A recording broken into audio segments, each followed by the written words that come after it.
Good morning, Year 6, and welcome to Monday's reading lesson.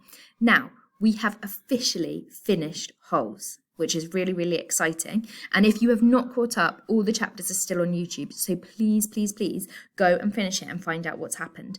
All of our reading lessons this week are going to be about the whole book as a general. So you need to know what the story is and what has happened. There are 50 chapters and the last ones were put up on Friday. So it's all there and hopefully you're caught up. But if you're not, do catch up today.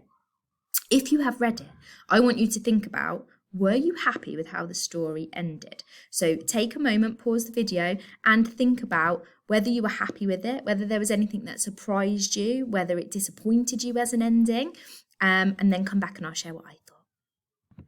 So I hope that you enjoyed it and thought that it was a good ending. I liked that it was a good ending. I liked that it sort of tied up all the loose ends, but still kept us guessing about a few things and a few of the actual links between the past stories and the present stories. I liked that Zero got to go back with Stanley as well, so that he wasn't left behind. And I like how that everything was going on at Camp Green Lake got stopped and the warden got stopped. So hopefully you enjoyed it as well. Now we're going to think back to when we very, very first opened Holes. Now, we didn't have very long together looking at Holes, just that one day when we came back after Christmas. But we started to read it and we looked at the front cover and the blurb first of all, and we made some predictions. So can you remember what yours were? Some of us were making predictions that it was going to be all about lizards and we're going to have a much bigger lizard focus than the real story actually does have. So have a think, pause me if you need a bit more time. What were your predictions and did they come true, or was the book different to what you expected?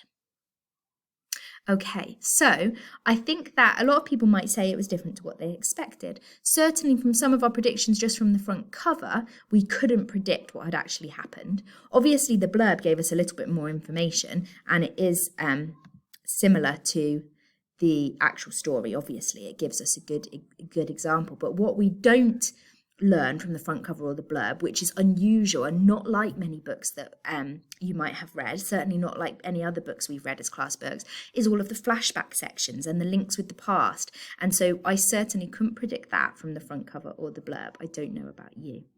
Now I'm going to set you off with your independent task today.